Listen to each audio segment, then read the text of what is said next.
Vamos recordar um pouquinho? Nós começamos falando no capítulo 10 que se levantaram alguns juízes em Israel, né? Depois da morte de Abimeleque. Apareceram dois nomes aqui, Tolá e Jair. Eram homens que aparentemente tiveram paz, tiveram prosperidade, mas o texto infelizmente mostra que eles se afastaram, né, do Senhor. Versículo 6, tornaram os filhos de Israel fazer o que era mal perante o Senhor. E a primeira aplicação que nós trouxemos é exatamente que em tempos de bonança, é tempo de bênção, de agradecer, de tributar louvores ao Senhor e de nos firmarmos no Senhor.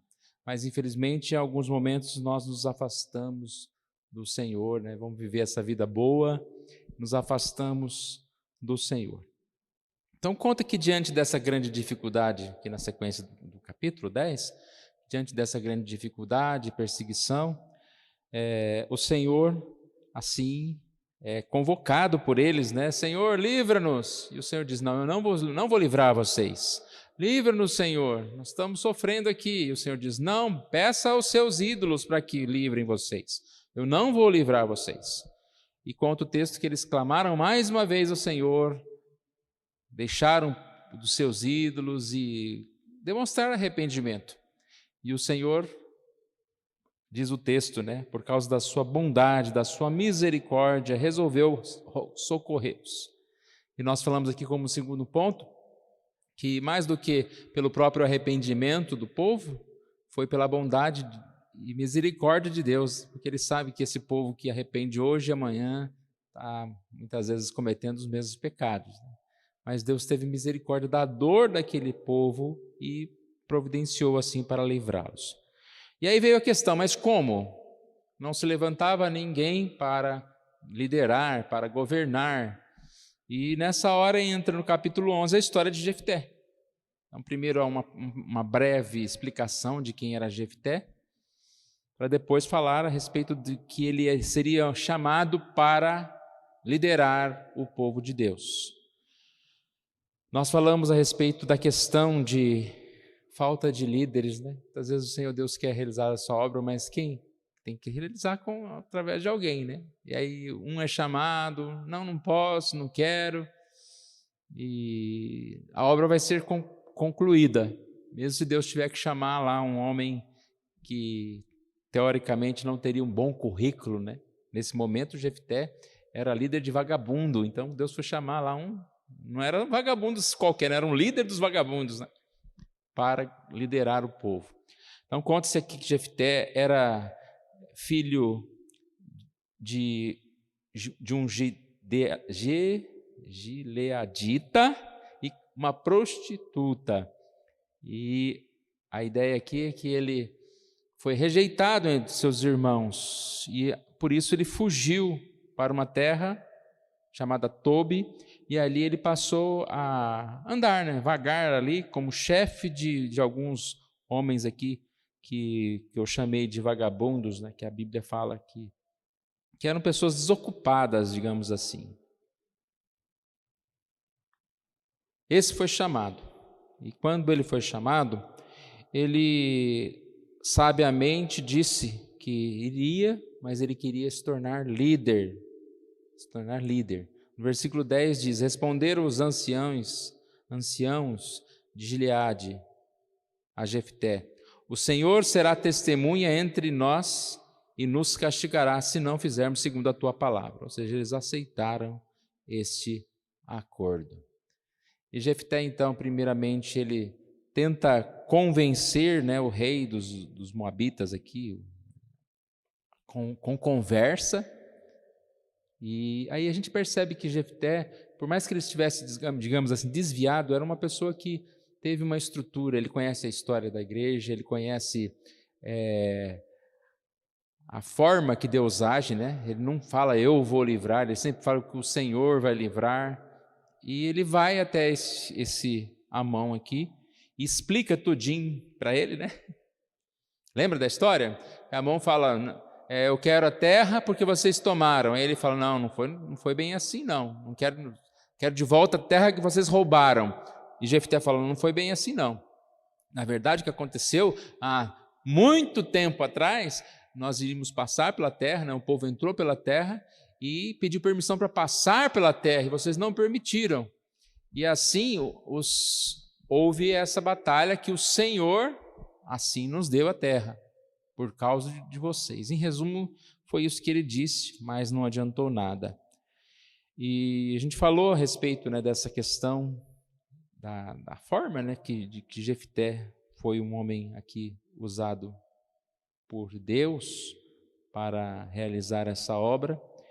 E coloquei o link lá da mensagem anterior, não sei se alguém assistiu, eu assisti de novo lá para lembrar.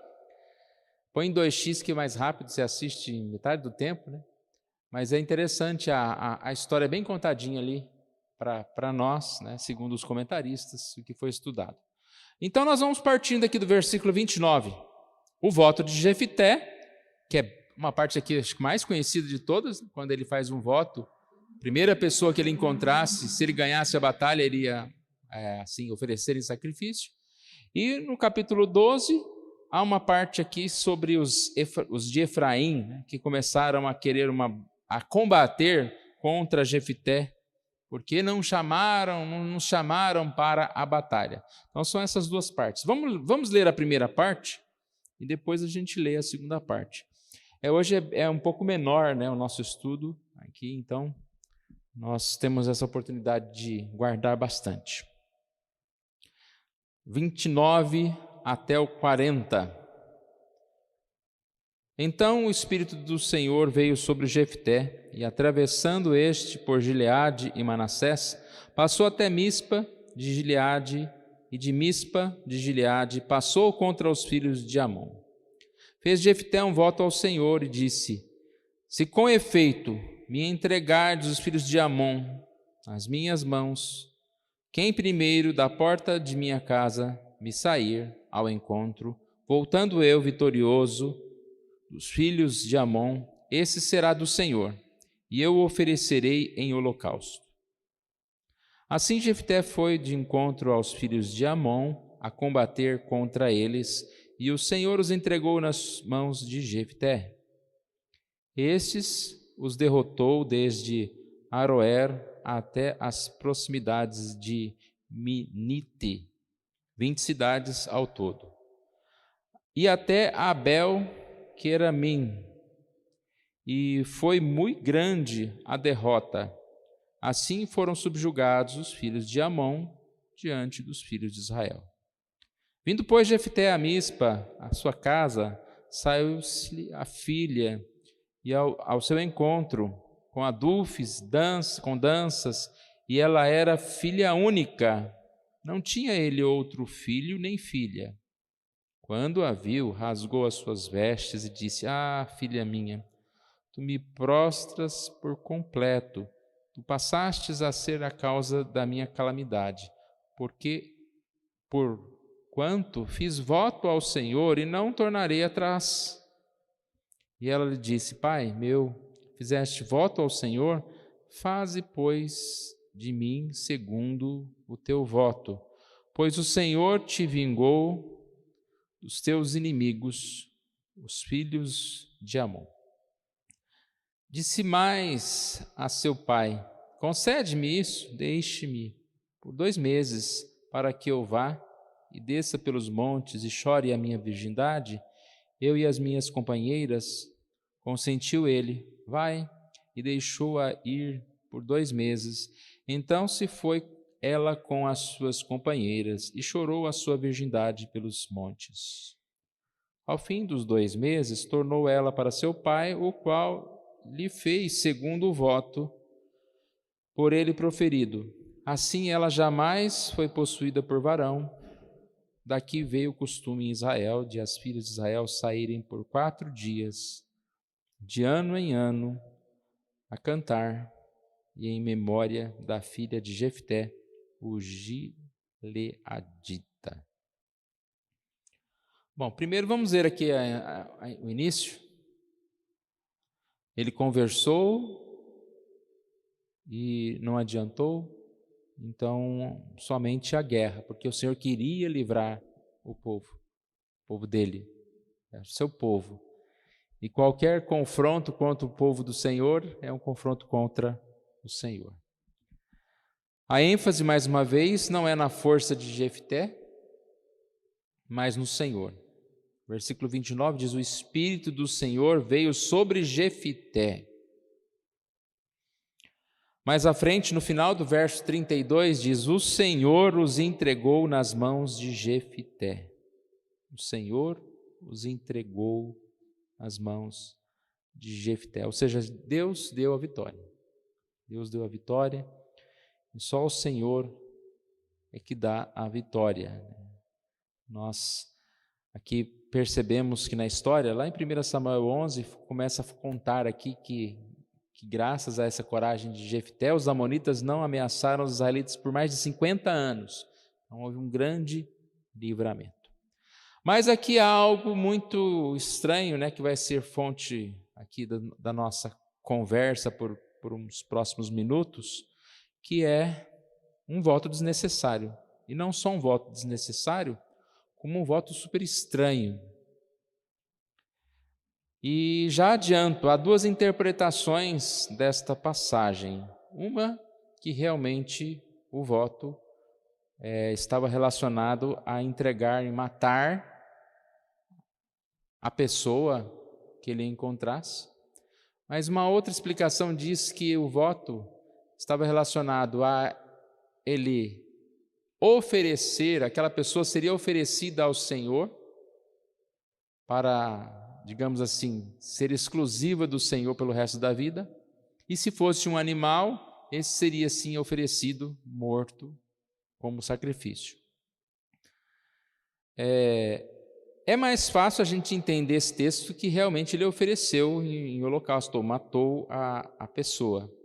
Mas a gente fica aqui com essa outra alternativa que a gente vai explicar aqui, que é uma alternativa, pelo menos para nós, seria uma alternativa muito melhor, né? Porque é uma coisa muito estranha, absurda, e ainda mais que esse Jefté está lá nos Heróis da Fé, né? Os Heróis da Fé é um homem que matou a sua filha, né?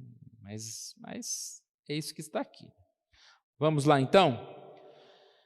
Ao sair para a batalha, Jefté fez um voto. Fazer voto é errado? Não era errado. Né? Naquela época as pessoas faziam voto. O que era errado? Era errado não cumprir o voto. Então ele tinha que cumprir esse voto. E ele fez aqui meio que uma barganha. Isso nós já falamos numa outra ocasião, né? Que não é bem assim, que um voto não deve ser assim. Né? Não, se o senhor me der isso, eu faço aquilo. Né? Então, como se fosse uma troca. E ele não precisava fazer isso, porque o Senhor queria entregar aquele povo nas mãos dele. Mas aí, como a gente vai entender? Essa promessa se cumpriu, ou como ela se cumpriu? Vamos ler novamente aqui o verso 30 e 31. Se com efeito me entregardes os filhos de Amon nas minhas mãos, quem primeiro da porta da minha casa me sair ao encontro, voltando eu vitorioso dos filhos de Amon, esse será do Senhor, e eu o oferecerei em holocausto. Ele poderia simplesmente dizer: Deus, me ajude, né, a vencer os inimigos, e eu vou oferecer um sacrifício, um holocausto, um animal, né? Mas ficou aqui o quem, da ideia até de homem, né? Como a gente poderia entender ele chegando, de repente, ele encontrasse o filho do vizinho lá, aí ele vai oferecer em holocausto uma pessoa? Quem sairia? E se ele visse por primeiro um animal imundo, poderia oferecer ao Senhor um animal imundo? Então a questão fica bem estranha aqui. Jefté sabia que Deus não se aprovava de sacrifícios humanos, não existia isso naquela época. Então tudo está muito assim estranho para nós entendermos, né? Possíveis soluções, como eu disse, e um comentário só lamenta e fala: não, ele ofereceu em sacrifício. E a gente não tem muito o que pensar, né? o que fazer. Mas possíveis soluções. Quando ele diz aqui, eu oferecerei em holocausto, e aí aquilo que eu disse, se fosse uma pessoa, consagrá-la ao Senhor. Se fosse um animal, sacrificar um animal. Uma vez que foi recebido pela filha, a alternativa que seria então que ele ofereceu a sua filha ao Senhor, ou seja, para servi-lo no tabernáculo. E ela assim permaneceu virgem, e ela assim, né, não se casou e só foi dedicada ao serviço do Senhor. A gente percebe aqui que em lugar nenhum aparece que ela morreu, né? Parece que ela chora a virgindade. Você, de repente, está prestes a morrer. Talvez o pai poderia chorar, porque ela era filha única e não ia deixar netos assim. Mas ela, né, vai morrer, ela poderia estar chorando mais pela vida dela. Né? Esses são os argumentos aqui, tentando dar uma solução, tá, irmãos? Não é o que eu estou falando, mas é o que eu estudei aqui. As amigas também lamentam, né, essa questão dela estar assim, deixe-me, o versículo 37, estar virgem. Concede-me, deixe-me por 2 meses para que eu vá e desça pelos montes e chore a minha virgindade, eu e as minhas companheiras. Algumas coisas que falam aqui também, se ele estivesse realmente disposto a oferecer em sacrifício, ele fala, não, como queria deixar ela passear 2 meses, né? Não, tem que oferecer ali agora.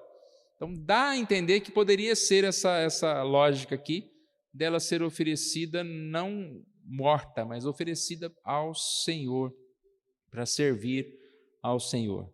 Mesmo porque sacrifício de animal impuro, sacrifício de humano seria não aceito, digamos assim. Sacrifício de uma mulher, né? O animal teria que ser macho. Então, vamos supor que é um absurdo, mas uma mulher sendo oferecida. E alguns comentaristas falam que até mesmo a sociedade ali não permitiria que ele fizesse isso, e talvez até fosse melhor ele abandonar aquele ato, né, que foi feito. Bom, em resumo, é isso que nós podemos entender aqui, né? O que a gente pode tirar de lição, né, irmãos, como é desnecessário algumas decisões precipitadas, algumas questões. Nós temos que crer em Deus, não precisamos ficar fazendo votos, compromissos. Não, se o Senhor me der isso, eu vou fazer aquilo. Porque às vezes a gente assume um compromisso que a gente não pode cumprir, ou que Deus nem quer aquilo, né? Não é necessário. Se Deus vai nos dar alguma coisa, Ele vai nos dar aquilo por vontade dEle. Não temos que ficar fazendo esse tipo de compromisso dessa forma, né? Porque nós vamos assim nos afastar da verdade. Finalzinho aqui fala que eles também saíram por 4 dias em cantar em memória da filha de Jefté, o Gileadita, né? Aqui alguns comentaristas falam cantar, parece que eles estão celebrando, estão se alegrando, né? E você vai se alegrar por alguém que morreu, né? Dá mais a ideia de alguém que celebra alguém que foi oferecido no sentido de alguém que serviu a Deus, né? Como Ana ofereceu lá o seu filho, né, Samuel, a Deus, vai ficar lá. Mas vamos seguir então, capítulo 12. Então foram convocados os homens de Efraim e passaram para Zafon e disseram a Jefté: por que foste combater contra os filhos de Amon e não nos chamaste para ir contigo? Queimaremos a tua casa, estando tu dentro dela. E Jefté lhes disse: eu e o meu povo tivemos grande contenda com os filhos de Amon. Chamei-vos e não me livrastes das suas mãos. Vendo eu que não me livráveis, arrisquei a minha vida e passei contra os filhos de Amon, e o Senhor os entregou nas minhas mãos. Por que, pois, subistes hoje contra mim para me combateres? E ajuntou Jefité todos os homens de Gileade e pelejou contra Efraim, e os homens de Gileade feriram Efraim. Porque este dissera: fugitivos sois de Efraim, vós gileaditas, que morais no meio de Efraim e Manassés. Porém os gileaditas tomaram os vales do Jordão, que conduzem a Efraim, de sorte que quando qualquer fugitivo de Efraim dizia: quero passar, então os homens de Gileade lhe perguntavam: és tu efraimita? Se respondia não, então lhe tomavam, dize, pois, Sibolete. Quando dizia Sibolete, não podendo exprimir bem a palavra, então pegavam dele e o matavam nos vales do Jordão. E caíram de Efraim naquele tempo 42.000. Jefité, o gileadita, julgou Israel 6 anos e morreu e foi sepultado numa das cidades de Gileade. Então, nós falamos numa outra ocasião, quando falamos a respeito de Gideão, que os homens de Efraim eram homens fortes, homens da batalha, mas eles aparentemente não eram muito, digamos assim, disponíveis. Eles estavam mais querendo ganhar os louros da vitória, né? Ser reconhecido do que realmente batalhar, pegar no pesado. É aquele que quer aparecer mais do que servir. Embora eram fortes, eles de certa forma não se ofereciam tanto para essa batalha. Então com Gideão aconteceu a mesma coisa. Eles falaram: por que vocês não me chamaram? Gideão agiu diferente de Jefté, porque Gideão foi bem, digamos assim, né, calmo, né? Falou: não, vocês são muito melhores do que nós, né? E o que vocês fizeram é muito maior do que nós fizemos. Aí desviou a atenção dos de Efraim, né? E eles se acalmaram. Mas aqui, além de Jefté não acalmar, né, como Gideão, os próprios efraimitas vieram mais violentos. Não, olha o que eles falaram aqui, ó. Porque fostes, versículo 1, porque fostes combater contra os filhos de Amon e não nos chamastes para ir contigo, queimaremos a tua casa, estando tu dentro dela. Então, já chegaram lá: vocês não me chamaram, vamos queimar vocês, queimar a tua casa, porque vocês não me chamaram.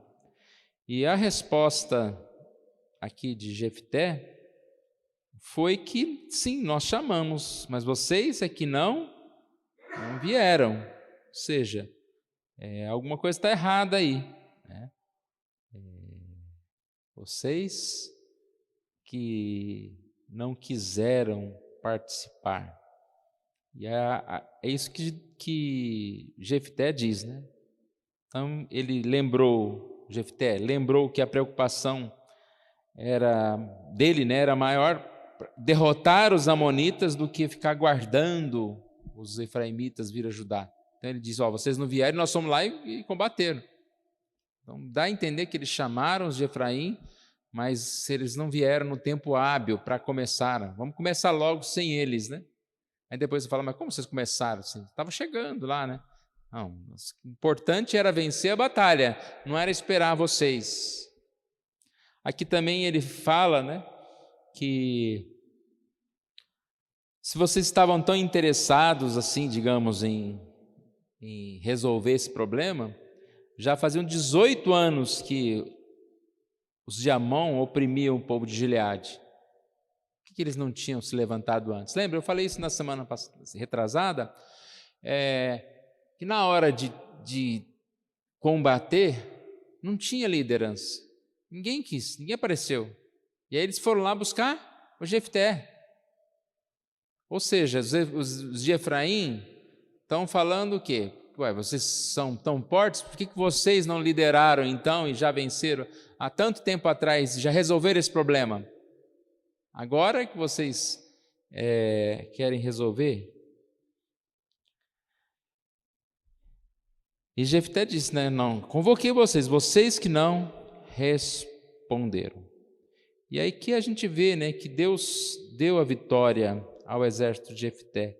E Deus também vai dar a vitória, infelizmente aqui, né, contra o Efraim, né, que é o povo brigando contra o seu próprio povo. Porque eles estavam assim, como um inimigo, digamos assim, ameaçando o povo de Deus. E aí a gente percebe que há esse confronto aqui. De 4-7 também é uma das passagens um pouco conhecidas, porque muitos foram mortos, mas alguns tentaram fugir. E aí parece que havia como se fosse uma barricada, um lugar lá de passagem, né, para você passar de um lugar para o outro. E era feita a pergunta: você é de Efraim ou não? Se falava que era de Efraim, já morria já na hora ali, né?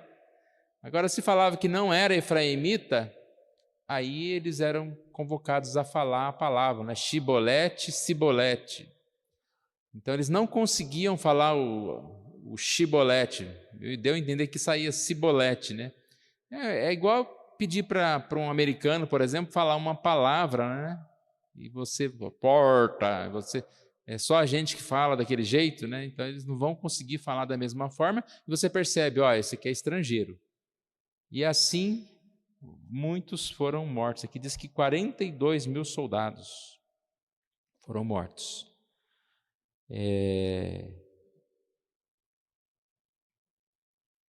Por causa dessa maldade, né? Dessa injustiça que fizeram. E assim, a gente percebe aqui que Jefté, um homem que foi vencedor. Mas no versículo 7, diz que ele morreu, né? E como nós entendemos, ele não vai ter assim filhos, netos. Mais para frente aqui, continua falando a respeito de outros, e ele não vai ter assim uma geração que segue, né? Bom, irmãos, nós aprendemos muitas coisas aqui, né, nessa passagem, sobre a vida desses homens, como nós falamos na outra semana retrasada, né? Deus que chama um Jefté, Ele chama qualquer um de nós, né? Basta ser a vontade dEle nos chamar. Nós precisamos nos erguer para o trabalho do Senhor, viver nessa comunhão do Senhor. Esses textos falam muito que a vitória é do Senhor, que a vitória é pela misericórdia do Senhor. Então não há uma causa, né? Não há uma batalha que não possa ser ganha. A gente precisa confiar sempre no Senhor. E não sabemos o futuro, mas sabemos que o Senhor Deus é por nós. E mais do que fazer qualquer tipo de voto, mais do que confiar em si mesmo, nós devemos confiar no Senhor. Sobre os efraimitas, é uma lição de humildade, né, que nós devemos ter em relação a tudo. Às vezes, como soldados, é difícil você não se encantar com a vitória do seu exército, né, achando que você é vencedor. E como um soldado também, às vezes você só quer participar das vitórias, né, e não da batalha em si. Interessante que quando eu li essa história aqui, do Efraim aqui, eu lembrei de um caso da minha infância, mas bem infância mesmo, acho que eu tinha 12, 13 anos, foi antes dos 15, porque dos 15 em diante, a minha história eu lembro só na igreja, né? Mas nessa época, naquele tempo a gente tinha as amizades da rua, né? Os amigos da rua, a rua daqui, a rua dali, você ficava o dia inteiro, no final de semana, para mais, né? Na rua ali, brincando com as pessoas. E uma vez, 2 irmãos convidaram um desses meus amigos para participar de acho que era show de mágica. Então, qual que era a ideia? Você ia fazer esse show de mágica, né? Você ia ser o ator lá do show de mágica, alguma coisa assim, e iam cobrar o ingresso, tal, os menininhos da rua lá, né? E eu acho que eu era menor ainda, que o outro que eu fui na dele, né? Ele, não, nós não queremos participar, nós não vamos participar. Aí toda aquela arrogância, não, mas nós vamos lá assistir, sabe? Meio que dizendo que, imagina, que vocês vão fazer isso, não vai virar nada, isso aí não... né? Tá, aí a gente foi lá no show de mágica, e o show foi tão bom, né? E no final, eu lembro, como se fosse hoje, eu do lado desse meu amigo, né, passando vergonha. Aí esse meu amigo, né, falou, nossa, foi muito bom, né? Ó, se vocês quiserem, a gente pode ajudar no próximo, sabe? Aí eu lembro, tá bom, mas não queremos não. Aí nós somos assim, sabe? Então tá bom, né? Então, eu lembrei dessa história, né, nesse sentido que às vezes a gente não quer participar de algumas coisas, né, e desmerece o trabalho do outro, como se aquele outro lá não fosse nada, mas quando você vê que o outro lá, né, fez uma coisa boa, né, e você fala, por que não me chamou? Ou eu quero, na próxima batalha me chama, né, porque você viu algo assim. Isso aqui demonstra muito esse efeito, digamos, não sei se é manada, ou sei que manada não pode falar hoje em dia, não. Esse efeito, quando alguém vai fazer um evento grande, todo mundo se voluntaria, você já viu isso? Vamos fazer não sei o que tal. Não é só da igreja, em qualquer coisa. Todo mundo é voluntário. Mas se você for fazer algo assim que não tem, digamos assim, tanta expressão, você chama essas pessoas... não posso por causa disso, por causa daquilo. Tipo assim, eu não vou ganhar, não vou aparecer. Vocês estão entendendo o que eu estou falando, né? E infelizmente é muito do humano isso. Vamos fazer um evento tal aqui na cidade, não sei o quê, vai ter camiseta, vai ter o quê, tá. Aí vai um monte de gente. Agora, vamos fazer só isso? Não aparece ninguém para disposição. Eu acho que um pouquinho dos de Efraim eram meio assim, né? Eles ficavam com essa história, né? Porque não me chamou, mas na verdade eles não iam. Aí depois que ele viu que o outro ganhou, eles falaram, mas vocês podiam ter insistido, vocês me chamaram. Assim encerra a história do Jefté, e aí na sequência, logo no capítulo 13, chega a história de Sansão, que é uma história grande, né? Vamos estudar Sansão, acho que aí a gente para por aí, né? Chegando o Natal já, a gente para por aí. E a nossa revista também vai estudar um pouquinho de Juízes, tá certo?